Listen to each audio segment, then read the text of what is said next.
这个电梯怎么坏的这么频繁啊？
要判几年吗？真的不关我的事。酒店闹鬼的传说是老板，是王英来让我们散布的。怎么可能？他是老板，干嘛要砸自己的场啊？酒店刚开业，就有人因为赌得倾家荡产，在酒店跳楼自杀了。老板为了掩盖赌场的秘密，就捏造出古墓的传说，说那个人是被鬼报复的。你戏演的不错嘛，干嘛不去当演员啊？这些都是王金来教我的。他为了让人相信，还到处显摆他的假古董金碗。那个金碗本来就是假的。是的，我从旧货市场花100块帮他买的。看来他算是死在自己散布的谣言上了。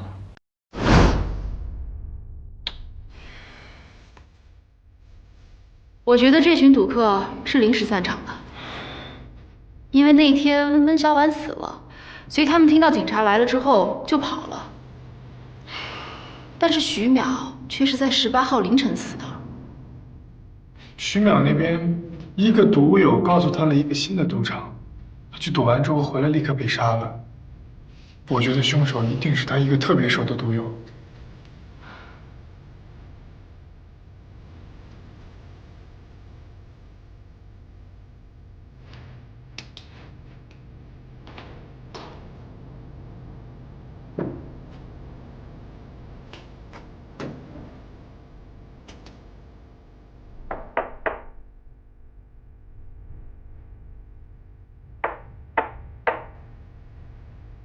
哎，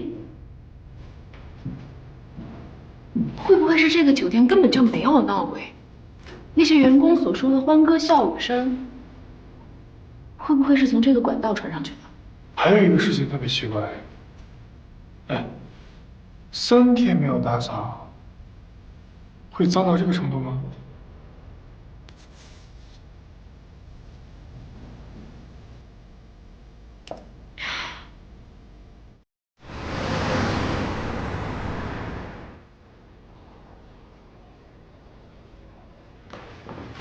哎，科长，哎辛苦了，就1辆。谢谢啊，我不吃这个。啊？这上面很多防腐剂的，影响智力。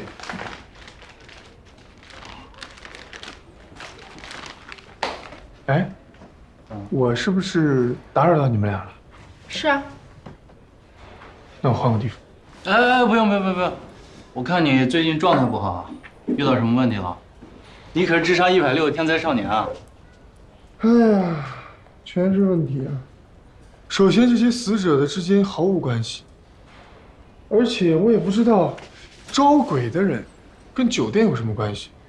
况且他们的死因都很奇怪，温小婉是项链勒掉了脑袋，杨子呢是被炸死，王金来呢是在床上被淹死的，而徐淼木头抽死磕死。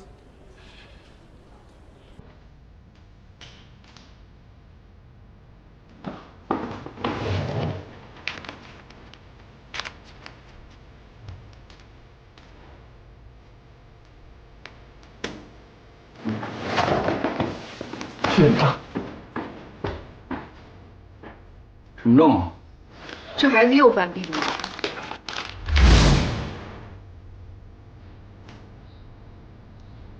哎，除了你们大堂经理，还有谁能看到这些人的资料？保安也可以，怎么看到的？因为大堂里有2台可以上网的电脑，但是上网前必须找保安登记身份证资料。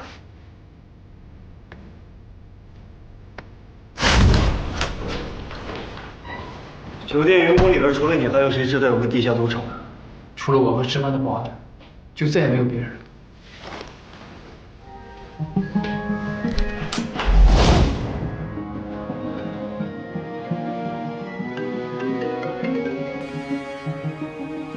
这里没人，但是2个保安的手机都已经关机了。但是他们开机的最后显示位置，确实是这个值班室。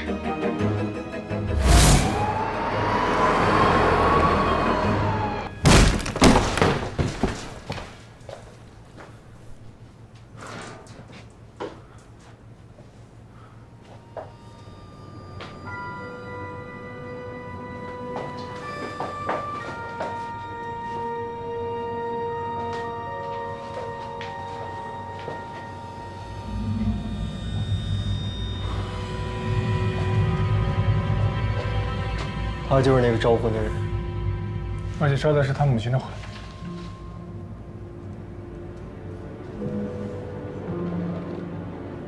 找到杀死杨子的凶器了。字迹完全一样，温小婉手臂上的字就是他亲手写的，你看。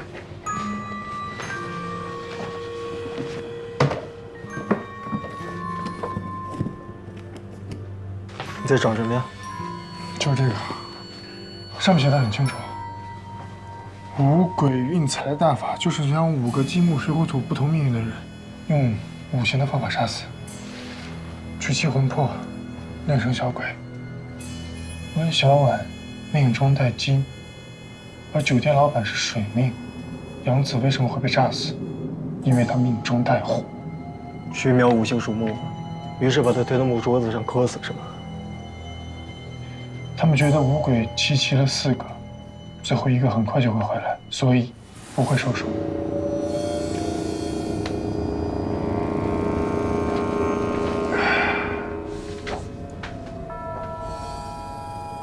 乙巳年11月15日子时，2水4火2金。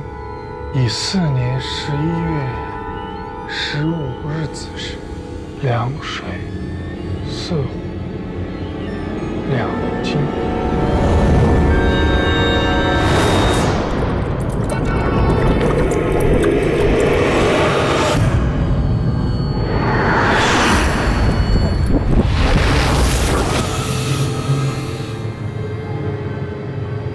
1个金，1个水，2个火，4个土。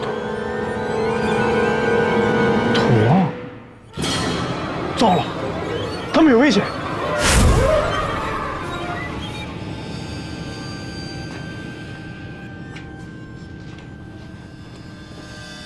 哎，你说我在这真能看见我妈吗？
就算这里3天没有人收拾房间，也不可能会积这么多。除非是同一个楼层有人在施工啊。而且这里不止一个出口，否则他们每次出门的时候，都会经过酒店的监控。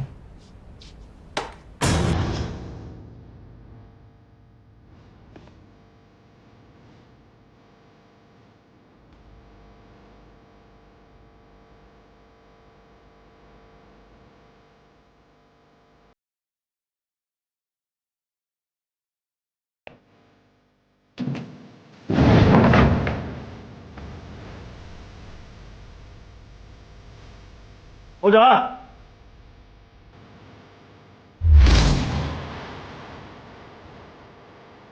差你，还差，还差，还差一个，还差一个，住手！还差一个。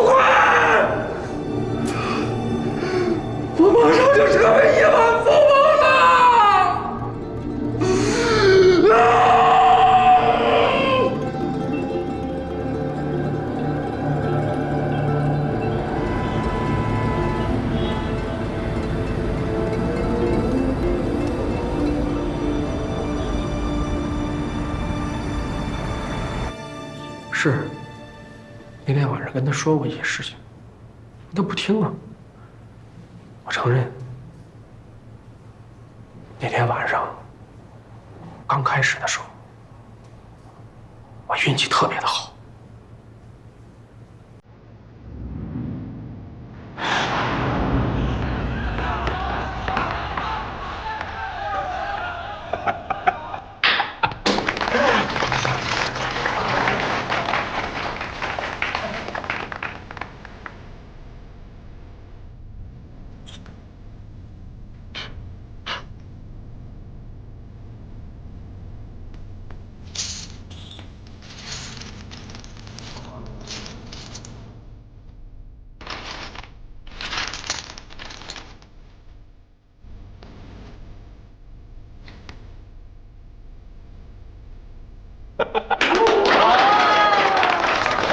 慢。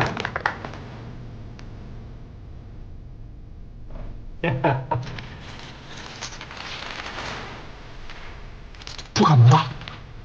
我靠！你说我了？不可能！快跑！警察来了！快跑！胖保安告诉你五鬼运财，最后你却把他给杀了。是，我是把他杀了，但是我绝对不会亏待他。我给他找了全中国最好的风水宝藏穴，我要让他的子子孙孙福泽无穷。你真是走火入魔了，到现在还没有醒过来。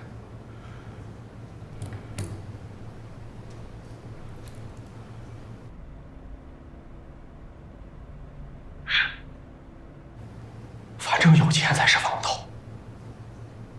我曾经找过一个高人给我算过，他说我这辈子命特。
记得我吗？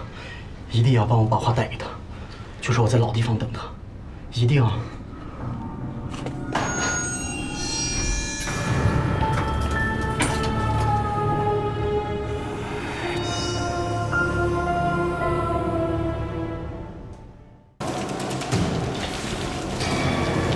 大半夜，哪儿还都乱跑！站住！你给我站住！说你呢，还不给站住！站住！公园已经关门了，你不知道啊？啊！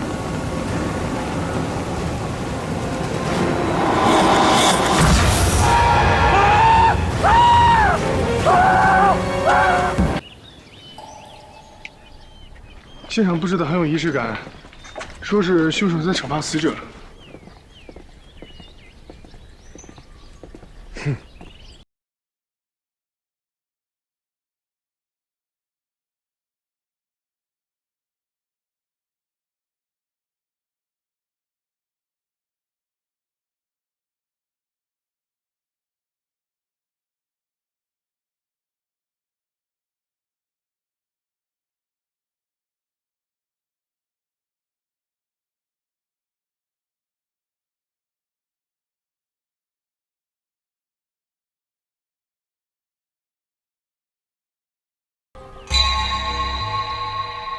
我确定，那个尸体会动，因为他后来就跑到那个半山腰上去了。你真的看到尸体会走？那倒没有，可是，一眨眼的功夫他就不见了，而且啊，还把一个小伙子给吓傻了。那个小伙子还是我把他送到医院去的呢。那个黑影的样子，你看清楚了吗？哎呀，那他是满脸都是血啊！雨夜里视线模糊是应该的，看到的未必是真实的。哦，杨教授，人在黑暗的雨夜中，周围没有参照物，人对于方向的认知是有误差的，这个是人体神经决定的。终于说对一次了，谢谢啊。我最近在读您那本犯罪现场分析的书。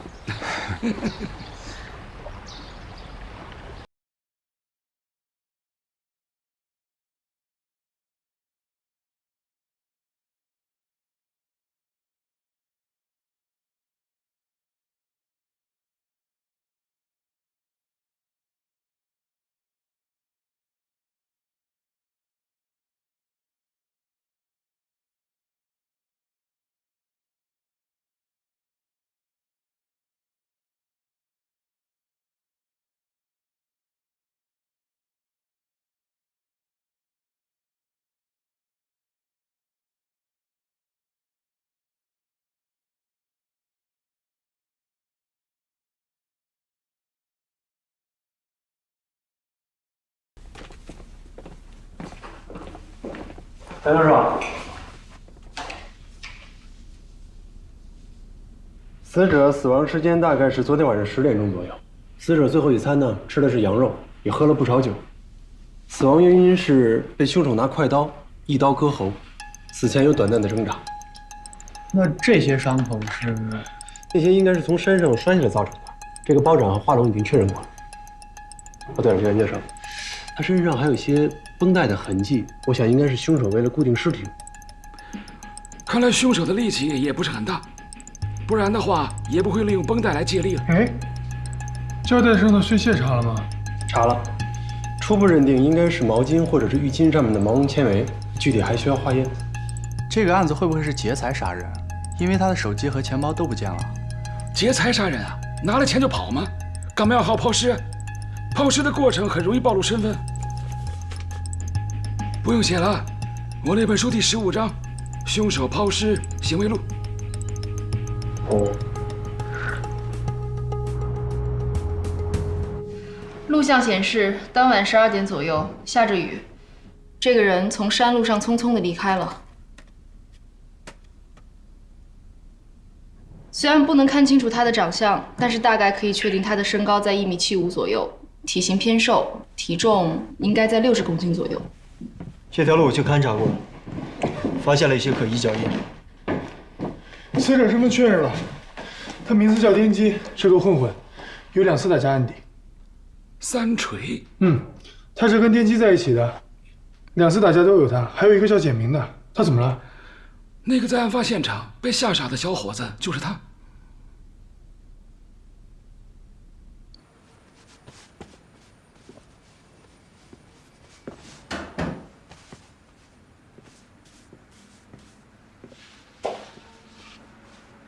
我是警察，和我们说说，你昨晚都看到什么了？昨晚真的很巧，你大哥颠机，他……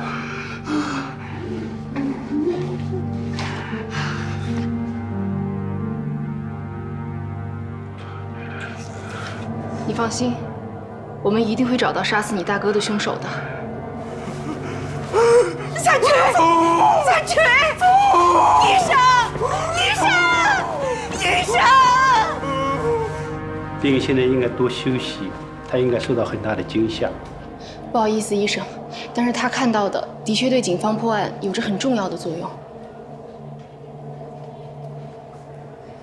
他现在只跟他母亲说话吗？是的。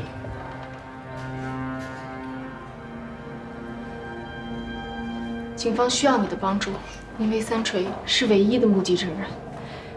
我的儿子已经这么可怜了，你们还想怎么样？你们再强迫他也没有用啊！要是把他逼急了，他……您不用担心，我们查了一下，在三锤服刑期间，您是探望他最多的人。我们知道你很关心他，那他和颠机的关系，您了解吗？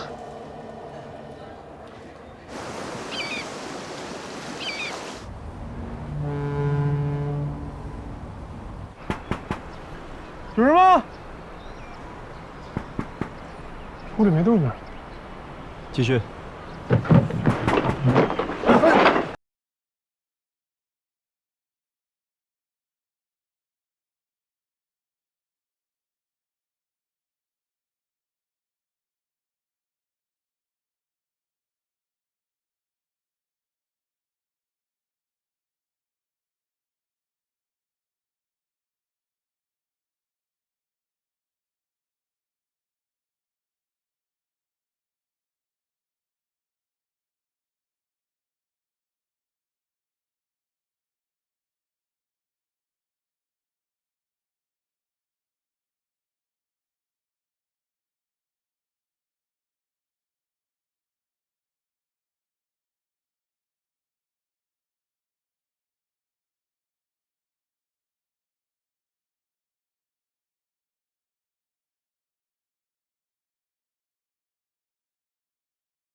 给老子弄出心毛眼了！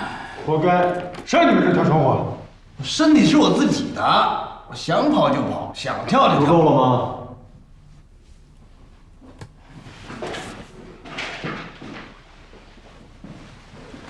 天机已经死了，知道吗？大哥，搞错了吧？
有什么事儿冲我来，警察有什么了不起的？说话放客气点儿。好了，一人做事一人当，我跟你们走，走吧。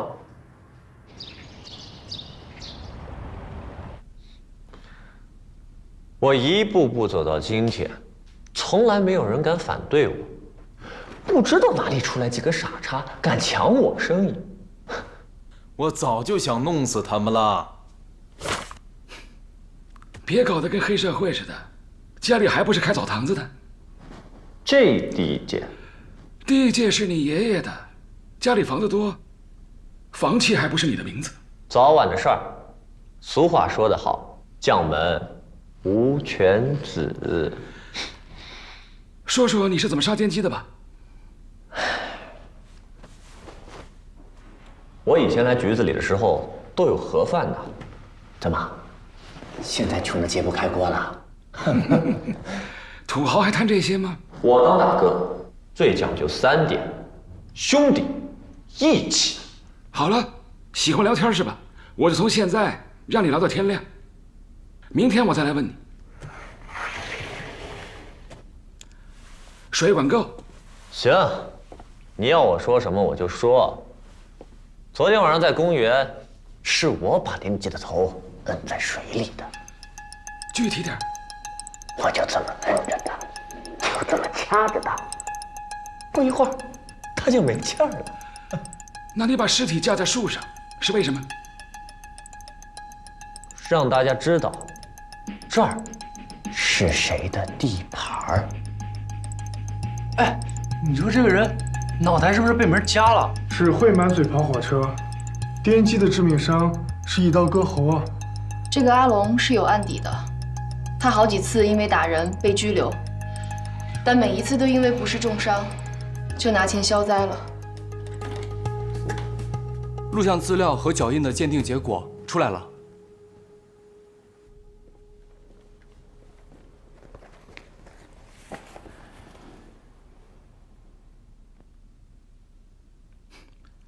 录像跟脚印都能证明是你，那我们就按照程序走。先按手印，然后再把你的供词全都打印出来。什么录像？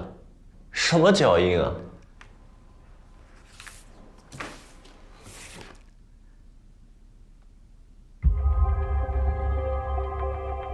来份盒饭吧。我不饿。好好享受一下，没几顿了。我爷爷呢？你们通知我爷爷了吗？你真以为你爷爷能够救得了你吗？你好，你有什么事儿吗？我要投诉！你们凭什么无缘无故抓我的孙子？这老头就是阿龙的爷爷。昨天阿龙一直戴在我的寿宴上，我还是教训了他一顿。很多人都可以作证，是吧？对。啊，我活了大半辈子，什么没经受过？这样乱扎人，哼！是我把林姐的头摁在水里的，我就这么摁着她，就这么掐着她，不一会儿，她就没气儿了。您孙子如果是凶手，他一定会受到法律的制裁。但是就现在的情况看，他误导警察，将案情推向一个错误的方向。您知道这是什么罪吗？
手底下的人都对我不服气，说我没有当大哥的样子，全靠爷爷撑腰。所以我就在朋友圈里发了江湖追杀令。我怎么会想到颠姬昨天晚上就死了呢？我假装承认颠姬是我杀的，只不过我想提高我的知名度罢了。不，你现在的话没用了，我更相信昨天在公园你杀人的版本。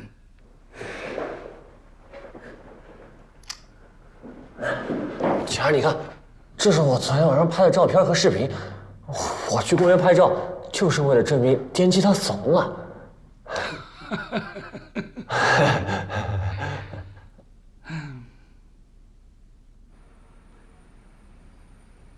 就凭着悬赏令，也是不靠谱。要是每个凶手在杀人之前都在朋友圈广播一遍，我们就轻松了。会不会有人真的相信这20万的事儿？哪有这么愚蠢？要是犯案的凶手真有这么愚蠢的话，他哪儿懂得转移尸体啊？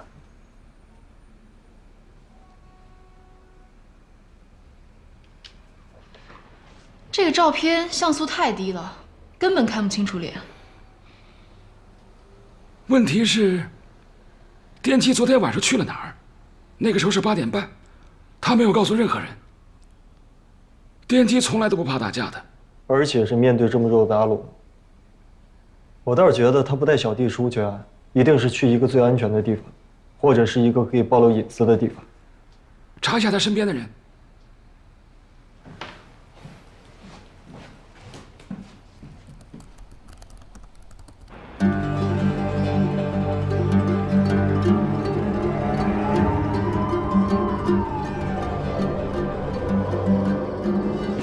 这案子跟我们有什么关系啊？杨教授让我们过来协助调查。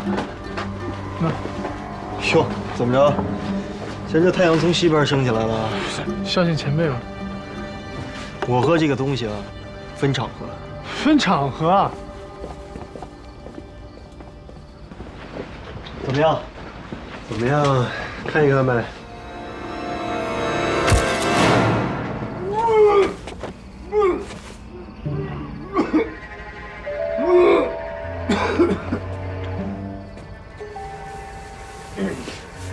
死者的死因是什么呀？现在还不太清楚。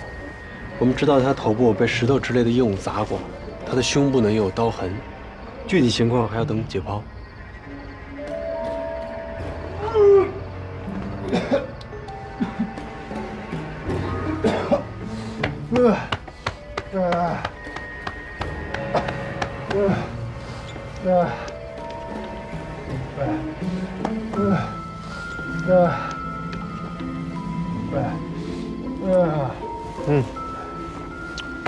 味道不错呀。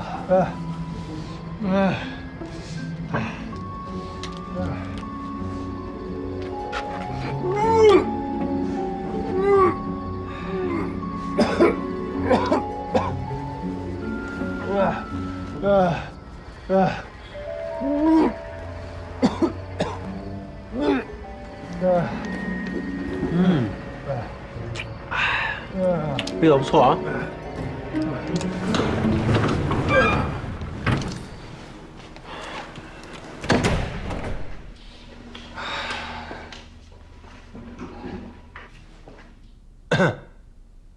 凶手是用石头重击了死者，将他击晕，然后用刀贯穿了死者的心脏，杀死了他。从他身上的蛆虫可以判断，死亡时间大概是7天左右。啊，这什么东西啊？按摩房存衣服用的钥匙牌。哦，开发商都喜欢去这种地方。哎，我听说他是一房地产开发商啊。他还是一个职业赌徒，是个老千。这个衣服比赌博专门用的换牌衣还要高级一点，袖口有缝隙。如果当天他不是去赌场的话，其实没有必要穿这个。啊，对了，这个叫金葵的衣服上还送小礼品。他呢是被人杀死之后一脚踢进了这个下水道里面，所以他衣服上有一个华丽丽的脚印儿。雨鞋，这个你有拆开看吗？这不是戒指吗？拆它干嘛？没那么简单。这个里边有一个发报机，我曾经用过。哦，厉害厉害厉害厉害！哦，这个电击的鉴定结果已经出来了，那个毛绒纤维啊，确定是毛巾上的。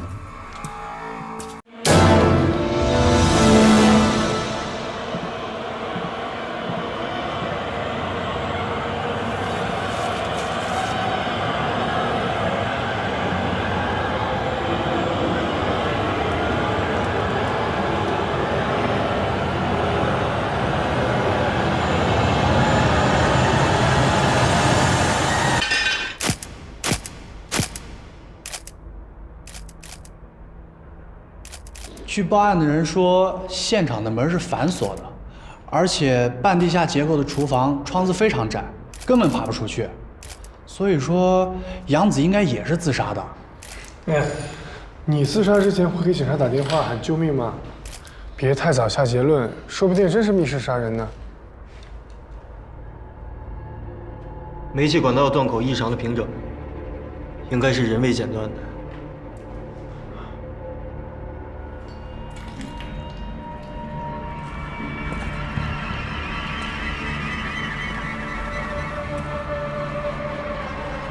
哎，他在干嘛？如果我没猜错的话，他正在判断死者与爆心的位置关系。爆炸的时候，死者是背对爆炸物的。这你都能看出来？来，高老师给你做个科普啊。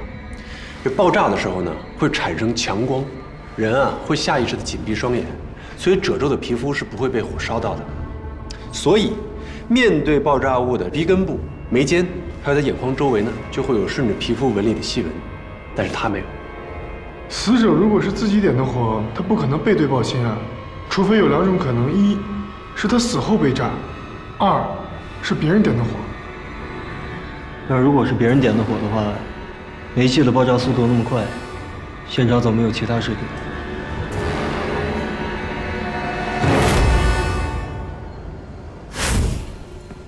你们昨天真的没有人跟他说过话吗？杨子都被女鬼缠身了，这谁还敢跟他说话？这也太晦气了吧！是啊，现在他不就被女鬼招过去了吗？那你们当中，谁是昨天最后一个见到杨子的？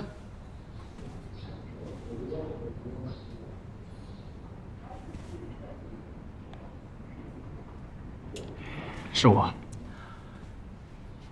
以我们刑侦学来讲，有一个定理：最后见到死者的，通常都是嫌疑最大的。不关我的事。昨天他在食堂就不对劲了，两只眼睛都没有神了，就像被勾了魂一样。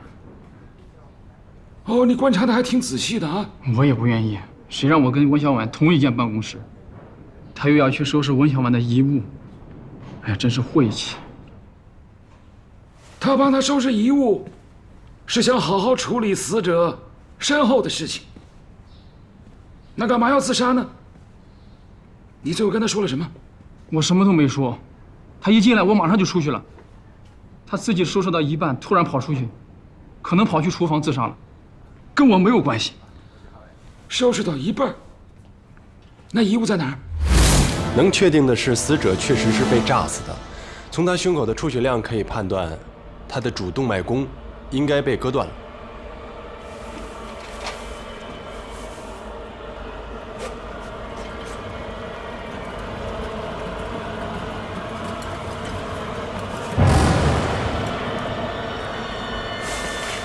这个才是真正杀死杨子的凶器。哎，他不是被炸死的吗？这也算是被炸死的一种。这个碎片被爆炸力抛出去之后，成了一把锋利的刀，割断了死者心脏上最大的一颗动脉。而且你看这个速度，一定是爆炸所致。还有这个出血量，更能证明杨子是被爆炸所伤。不错啊，背得比我还熟。哎，我第一次看到有人自杀之前还在嚼口香糖。哎，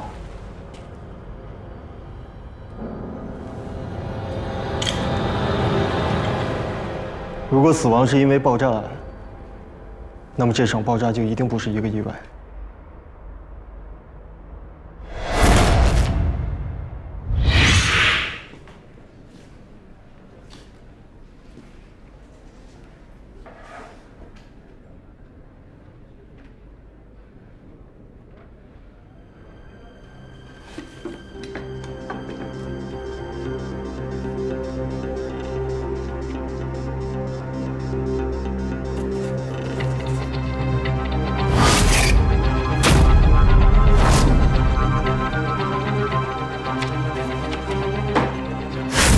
首先，他被打晕，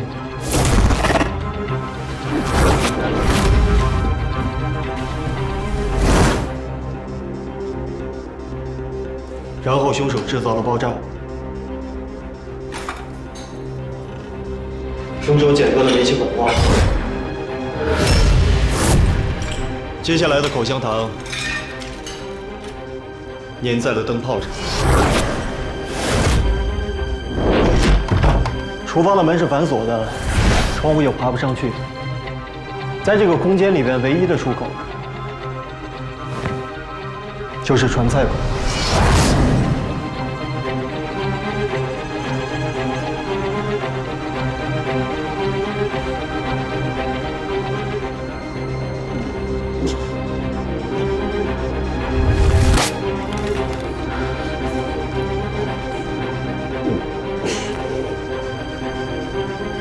救命！灯泡烧到了一定温度，再加上它的表面粘着口香糖，灯泡爆炸了。在一个泄满了煤气的空间里面，只要有一点火星，都会引起煤气爆炸。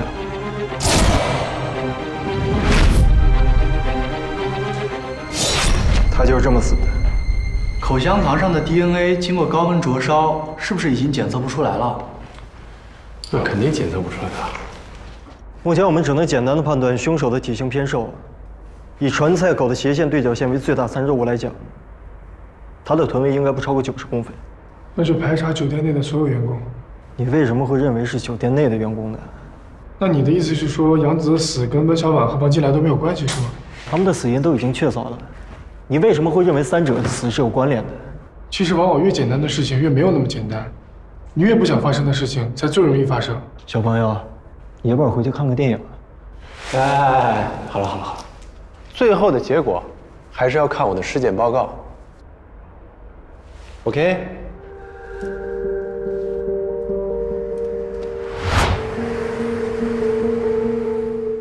我刚才调查了监控，这个罪犯要么是足够幸运，要么他就是对监控了如指掌。我觉得后者更靠谱。概率小，不代表不可能发生。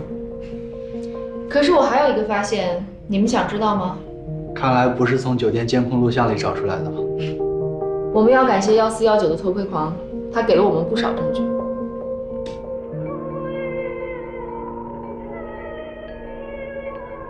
一般偷窥狂都会有连锁爱好，所以我切入他的电脑，找到了这个。他把监听器安在了窗户旁边，所以天井里的声音全部收进来了。能从敲击的声音里面判别出敲击的材料吗？我不懂声学材料，但是有人懂。死者的后脑曾经被重击过，而凶器呢，应该是个碗。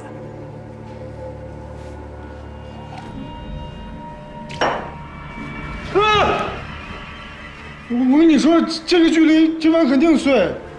陶瓷碗肯定不行吧？那如果要是金属碗呢？我在死者伤口附近的血液里边找到了很多金属残留，所以有可能是金属碗。我怎么老觉得这个酒店里有人故意逗我们玩啊？死者的帽状结膜大量出血，证明他之前被人拽着头发拖行了一段路程。如果不是复仇，案发现场应该离厨房不远，拖着头发，太费事了吧？还有更奇怪的，死者的眼角膜无缘无故的不见了。眼角膜不见了？要是有人花这么大功夫跟咱们玩啊，我们倒是应该好好的陪他玩玩。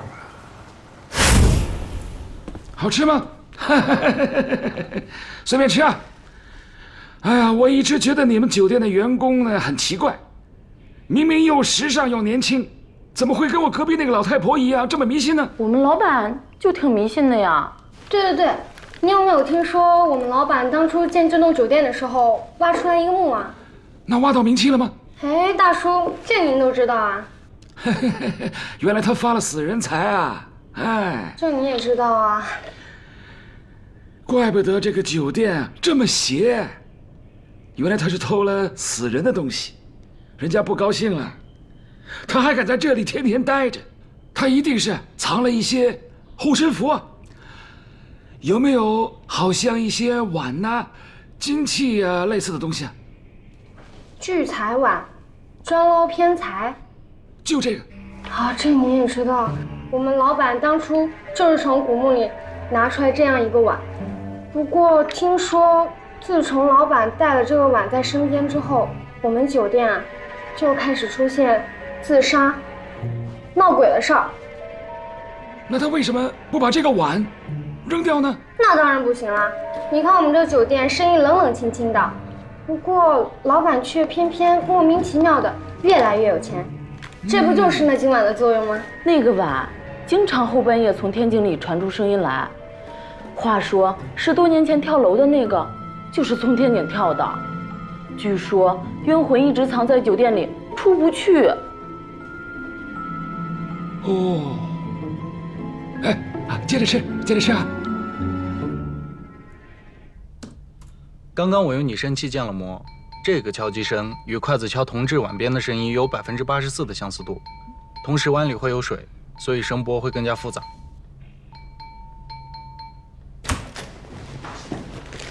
是不是这个？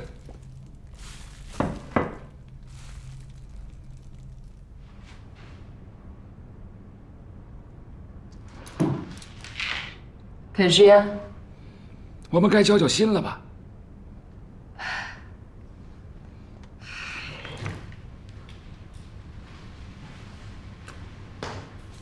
我要判几年啊？那就看你配不配合了。你被抓来的时候呢，我们搜过你的包，但是我的同事没有想到，你包里这个碗有什么特别的含义。你能不能告诉我，酒店里面还有谁有这样的碗？别人要是有，我还费那么大劲干嘛？我和王金来那个老变态是有过几次交易，他随身带着这个金碗。有一次他高兴了就告诉我，这碗是几百年的古董。其实这个是仿古镀金的铜碗。不可能，我是亲手从他随身携带的包里掏出来的，不可能会错的。除非，是不是你们办公室里有人调包？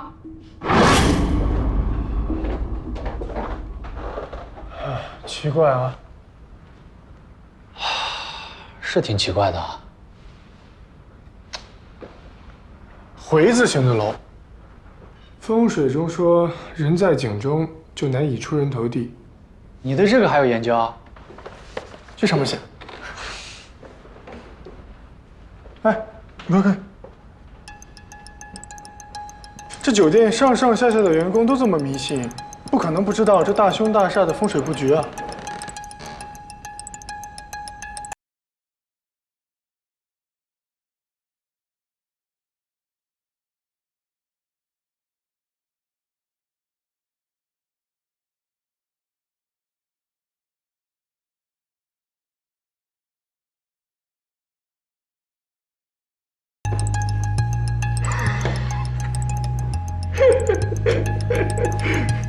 你傻笑什么呢？哎呀，这本书啊，应该叫《笑话大全》。哎，我给你看一条啊，特别有意思。猫头鹰飞过屋顶，屋内必有大凶。怪不得霍格沃兹死了这么多人。你这书哪来的？温小婉的遗物啊。哎，奇怪的是，这本书没有出版字号。也就说明这本书是私自印刷出来的小册子，可能是某个人送给他的。这个字，这个字我鉴定过，跟温小满手上的字一模一样。那就是说是有人在他的手上写了这几个字。这个我不知道啊。哎，我有一个办法，我们就用这个见鬼使法，把温小满的魂勾出来，问问他。啊！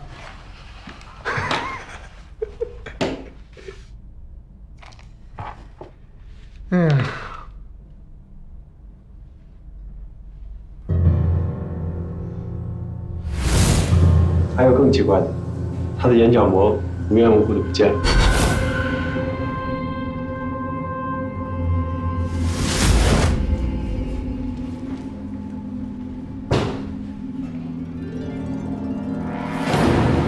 凶器找到了？没有，凶器不是这个。难道真的被调了包？当了这么多年警察了，第一次有人从警方的眼皮底下偷警方的东西。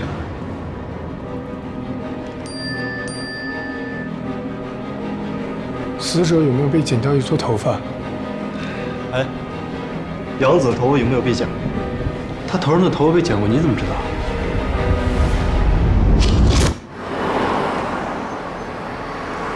所谓见鬼使法，第一条，在黑暗中找到一个盛满水的碗，敲。这几天都没有下雨，怎么会有人把烧纸烧到一半又把它浇灭了呢？除非是他一边在烧纸，一边拿着一个盛满水的碗，他在招魂。然后呢？将死人的头发放在枕边。第7条，装上。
尸体是在收监听设备的时候发现的，是我报的案。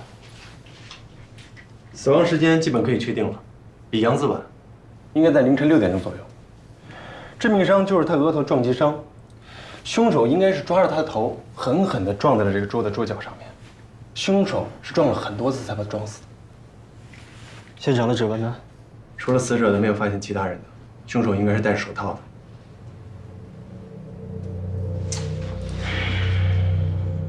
他脖子上这个痕迹，应该是被凶手威胁的时候留下来的。一个非常理智的凶手，为什么不一刀捅死他，就这么大费周章？这种杀人方法是有它特殊意义的。我记得1974年，在美国加州的旅店里，曾经有一名妇女吞吃丝巾而死。为什么呢？就是因为她妇女和她情人约会的时候，脖子上系了一条颜色非常奇怪的丝巾，她就会认为，情人之所以拒绝她，就是因为这条丝巾，悔恨加羞辱感，导致她吞掉丝巾，卡住喉咙，窒息而死。你的意思是说，这个木桌子有特殊的意义？嗯。其实我早就觉得这个旅店奇怪了。徐淼，48岁，离异多年，在1419房住了半年。来 ，Coffee time。谢谢。那，你的咖啡。怎么了？今天状态好像不太好啊。这4个死者没有任何的关联，从现场的情况来看，不是专业犯罪。现在没有明确的线索。但至少我们可以肯定，凶手是一个非常迷信的人，因为他有招鬼的行为，而且他能够杀死2个正常的男人，一定不是女的，虽然块头有点小。但是现在我们什么都确定不了啊，没有证据就不可以并案处理。先从死者的人物关系入手看看吧。1419的房门没有被外力破坏的迹象，而死者呢又习惯常年挂着安全栓，就算服务员有房卡也打不开他的门。能让他开门的，一定是他最要好的朋友。我去查一下他的通话记录。哎，等等，还有这个，这是我在他诊。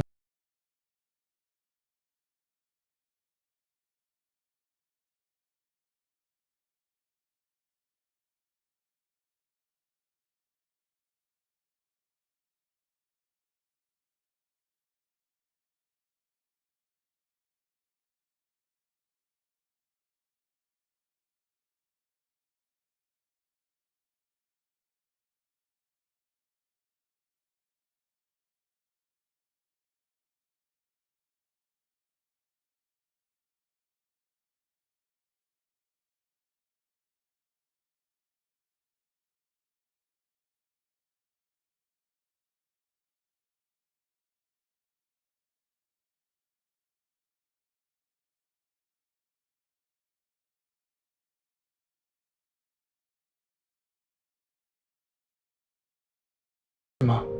不，重点是他每天晚上都一样。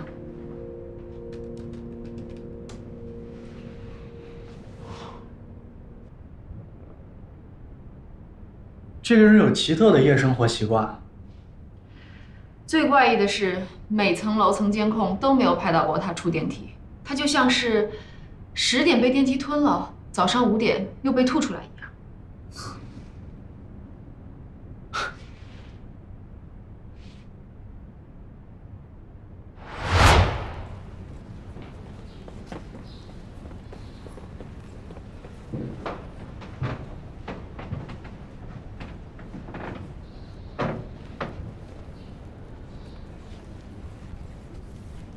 哎，这个电梯怎么坏的这么频繁？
你知道开设赌场要判几年吗？真的不关我的事。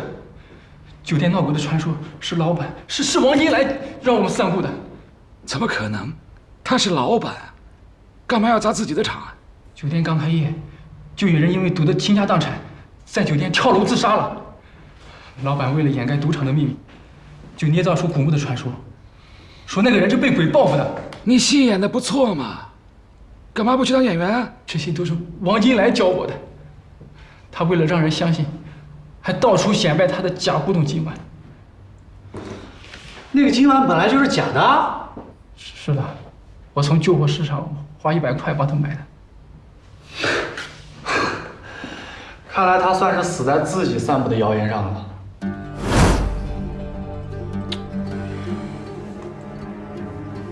我觉得这群赌客是临时散场的。